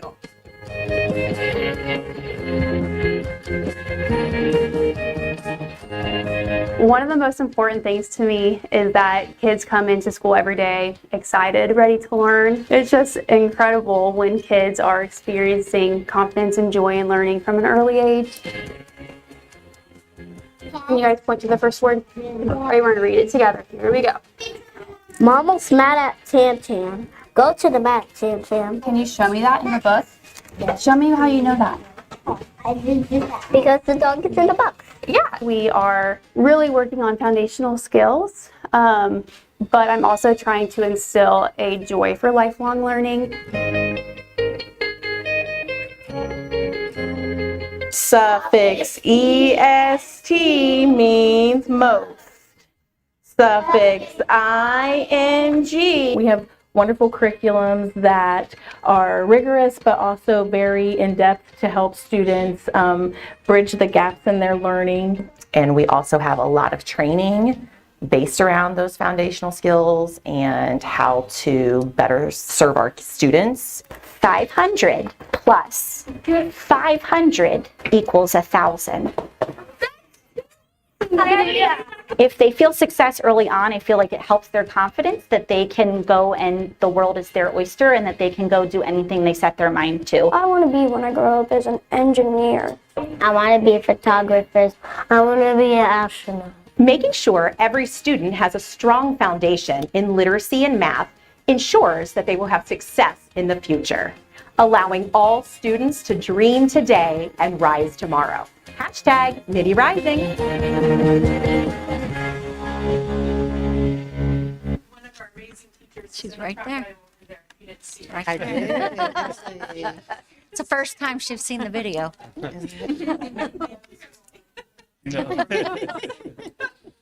Surprise. Anyway, so thank you for letting us just give you a snapshot tonight. Any questions? I don't have a question, but I have comments. I've seen, there's nothing more exciting than watching these little ones learn to read. And I encourage parents, if you have not taken advantage of these meetings where you can meet with your child's teachers and these ladies and get information, it's unbelievable, the work they're doing. And the addition of the Orton Gillingham is so important it's exciting. Thank you. Comment and question. First comment, thank you. I always enjoy listening to you, both of you, your energy, your positive. Those things are sorely needed, and it permeates probably in the classroom from that type of leadership. And so thank you for that, and thank you for the presentation. Preschool. I know over our time on the board, preschool's been a hot topic, a long, ongoing topic, and I know there's transition with preschool where it will be located next year. Is there any, I don't know if we've received a lot of information recently about how our kids are entering school, because it's sad to kind of say, but some kids start out behind. I mean, how do you start something and already be behind? But the reality is such is it happens, and a lot of the work you're talking about is trying to catch kids up, and they're competing against a test and state standards and so forth, while also understanding that it's just a changing world with all those expectations. And so how is preschool working? Is it doing enough? Is there more that needs to be done? Can you speak to any of that? There's always more. Correct. Yeah. There's always more. The work is never done and it's never complete. I'm really proud of our preschool partnerships. We meet with them. We work very strongly with the transition to kindergarten. We hold registration nights for our families. And we go and meet them at the preschool and make sure we're sharing information with them. Our preschools do an amazing job of preparing our kids for kindergarten. Will it ever be enough? And like you said, in this changing world where the state standards are continuously changing and the rigor is, it's a different world than when you and I attended kindergarten. That's for sure. Do you know the percentage of how many of our kindergartners experienced a highly rated, maybe our preschool? And I know it's hard to ask those questions when you're on, sorry. We can find Yeah. it. I don't know. We used to collect that data.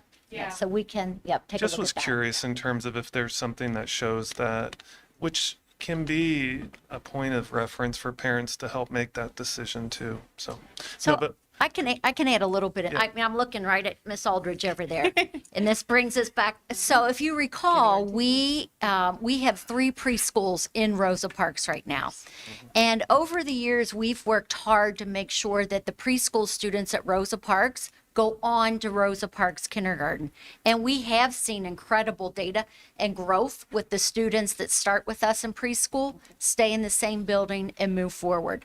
We have one classroom, she's been with us, Miss Mo, is that her name? Yep. Produces students, they're coming out ready to read, they've mastered their concepts of print, so when they go on to kindergarten, they're ready to go.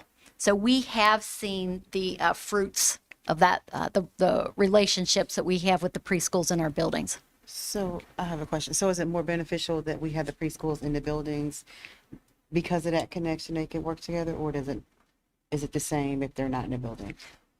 Like the data? On our personal, this is not, but yes, it would always be better if we had preschools connected to our buildings to begin that growth course. But all of our preschools, whether they're around the corner down on Central at the ESC or in our buildings, they're sending us students ready to learn. Ready, yeah. Quality preschool, Butler County. other questions?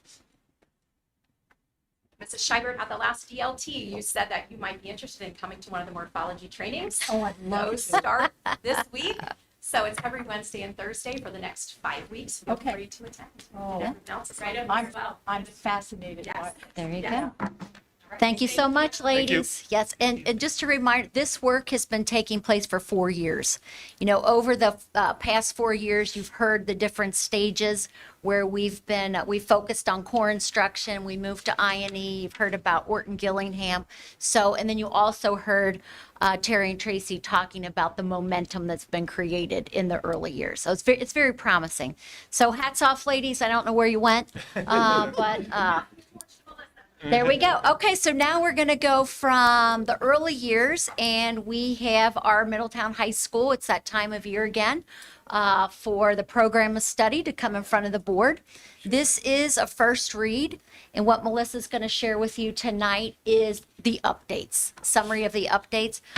Just want to mention this is our second year with high school redesign. So what you're going to hear this evening, you're going to hear more of that high school redesign work. And then also you have a copy, it's a link in your board docs to the upcoming program of study. We don't have it for you tonight because it's not ready to go. It's at the printer. So, okay, Ms. Prohaska, take it away. Good evening. I'm here to update you on the program study for the 26-27 school year. Last year, just a little history, last year was our first year completely redesigning the program of study at the high school. Previously, it was designed based off subject area. And with the whole, the push for the Passport to Tomorrow, we redesigned all of our classes based off the 6 career fields. So when you look at the program of study, you'll see that the courses, the electives are arranged based off the 6 career fields. Last year was the first iteration. This year we're growing, and I'm excited to share some of the changes that are coming down with the 26-27. The first one I'm really excited about is the College Credit Plus expansion. Currently, we have 2 teachers at the high school that are certified to teach college credit at the high school. What that means is in the state of Ohio, when a teacher takes 18 credit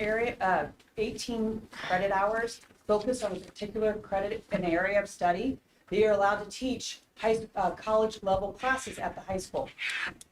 We currently have 9 teachers getting certified. We will have 11 teachers next year, which is not common in a lot of areas, that will be certified to teach College Credit Plus. We're going to expand into ELA. Currently, we have no AP classes in ELA, in English. We're going to have 2 teachers certified to teach college level classes on campus. So now our students don't have to go across the street to Miami to take English level classes. We have some business classes that will be offered.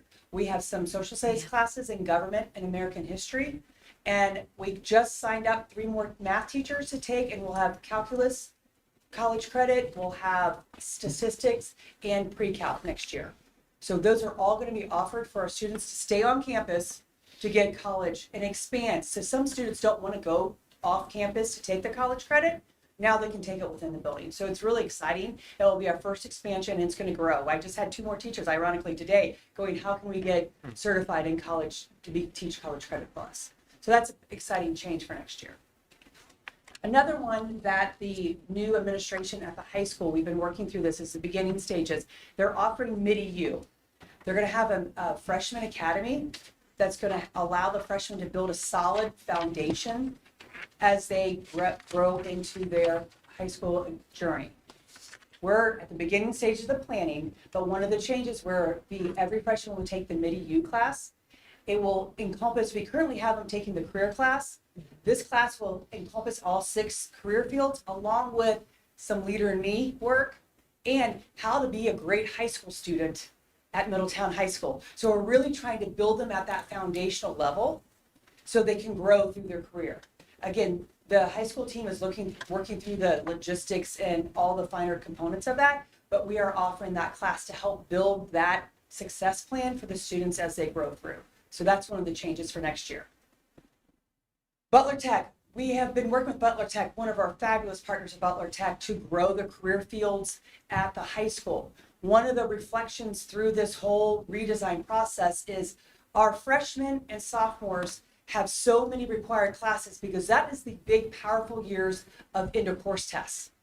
We have to take algebra. You have American history. You have biology. That's just non-negotiable. So they don't have a lot of flexibility in their schedules.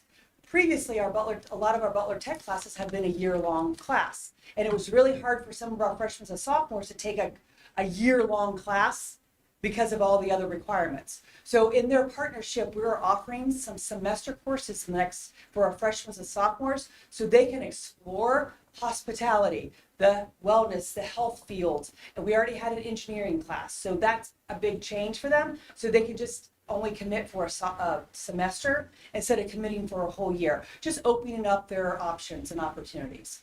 That was a big partnership and working through those and growing that. And then last, I'm excited to share that our music department created a general music class that's called Power Up Your Playlist. And currently we only offer orchestra or band. And now any student can take the Power Up Your Playlist, and it's a general appreciation, but a modernization. So you'll dive into the modern digital media side of it and different aspects of that. But that is a new feature that our music department came up with for broadening our opportunities for students that are not in orchestra or in band. So that I'm excited to see how that grows. Also, finally, is always every year we partner with the counseling department along with all the departments, and all the teachers go through their descriptions and what little tweaks and changes just to modernize it. And there's some tweaks and things like that through there. Nothing major, no major class changes, just a wording here or wording there, based off their experience this year, because this was our first year with the new program of study. So you got to just take it out for a run, and then you got to reflect on it and make some changes on that. So not a lot of changes, just College Credit Plus is the big one that we're coming down and offering those opportunities for our students. Yeah. On the Butler Tech realignment, will those classes be at Middletown? Yes, they're Middletown, they're housed in Middletown. Okay, but they will be taught by Butler Tech? Yes, Butler Tech instructors. teachers, yes. Okay. Okay, thank you. Yeah. All right, first comment. Thank Yes, you. yeah. Thank you as always. Always enjoy these updates and the information, and it's exciting to hear the new things that are that are available to our students. I had heard that is the high school transitioning to quarters next year? Yes. And if so, what was the logic behind transitioning? That, with the new administration, we talked about the different experiences on that. Just how everything's evolved to offer different opportunities for students. Also with the administration moving forward with common semester exams again. Okay. So that helps with that quarter. They can do check-ins, things like that. It was just to switch into their future on that. That's the decision they made to work through that. Okay. It's included in the program study. All right. It's adjusted. I guess I'm trying to just visualize what that change looks like. And so instead of a semester grade, they'll receive quarter grades? Yes, it's really not that different, other than it's better communication for our parents, because right now you already get a semester grade. We don't have anything in the quarter. We have an interim notification. By doing it this way, the students are going to get a final grade at the end of a quarter. So it's a clear communication, it's not just a interim report that's shared Gotcha. out. So now you'll have a quarter grade, then you'll have another quarter grade. They'll be averaged together to give you your semester grade. Gotcha. So it's just really a better way to communicate. Also, it shortening it for a student gives them a clear understanding. Okay, this is this 9 weeks. Here's what I'm doing. I need to buckle down, or I've got this working out. Gotcha. All right. Thank you. Thank you. Any other Any questions? questions? Okay, so the way this works is this is the first read, so you will have access to the program of study, and then the next board meeting, there will be another opportunity for questions after you've reviewed it, and then that's when we'll take a vote. Sounds Okay. good. Yeah. Thank you. Thanks, Ms. Prohask. It's pretty exciting how that's coming along, the second year. Next thing on the agenda is the consent agenda. Is there a motion for approval? So moved. And a second, please. Second. Ms. Sure. Hauser, Mr. Bertram, highlights. Sure, we have a short consent agenda this evening. We have a resolution of declaring transportation impractical. What that is sometimes we have parents where it makes more sense to offer them, to pay them to transport their students. And that's what the contract is. We have a parent, we're doing that. It's 70 cents a mile. And that's from December to the end of the school year. Then we have a contract with Screencastify. We use Screencastify in our district. Really what it is, it's software to create videos for our teachers and our staff, our teachers and our students. But it's for professional development for our teachers on Midi Impact Day. 6 sessions for Screencastify.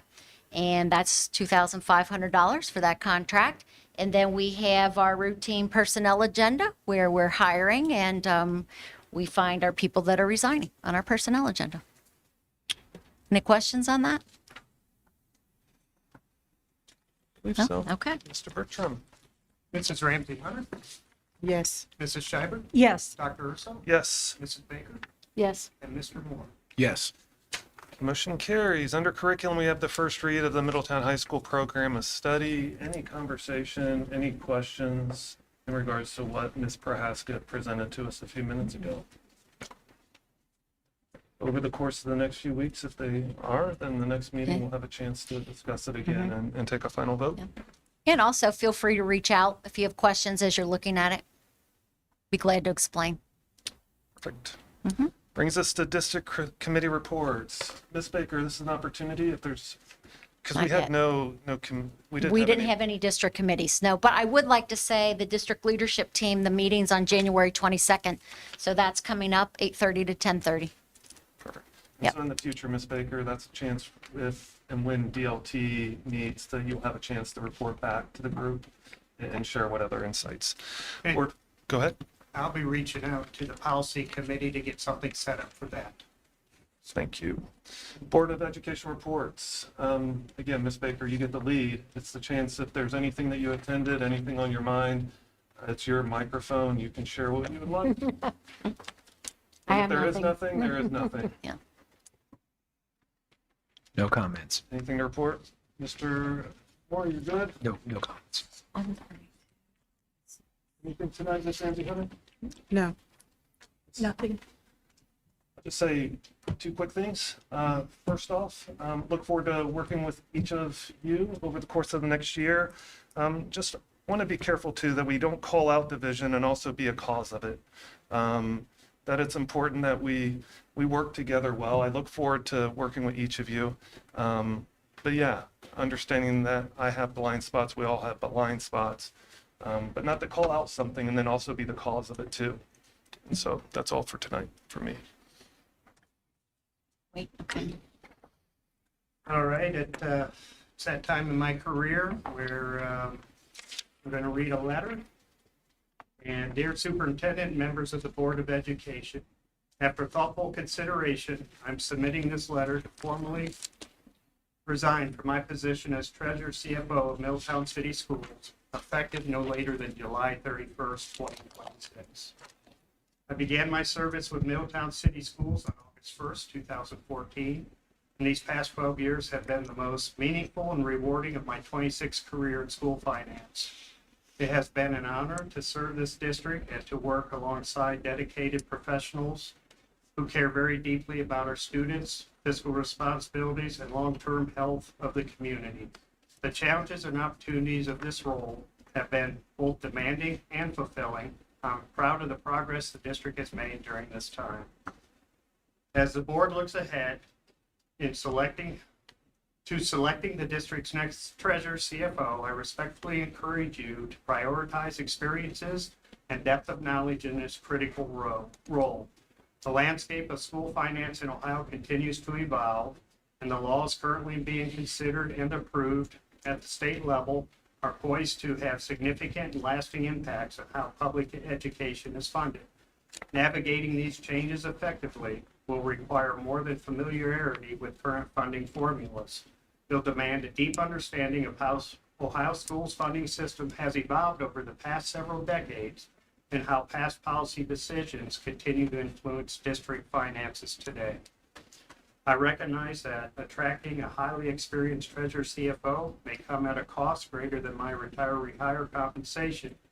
However, I strongly believe that the investment in seasoned leadership will pay dividends by protecting the district's financial stability, ensuring compliance with increasing complex financial regulatory environments, and positioning Middletown City Schools to respond strategically to both challenges and opportunities ahead. I remain fully committed to ensuring a smooth and thoughtful transition over the coming year and will do everything possible to support the board and administration during this process.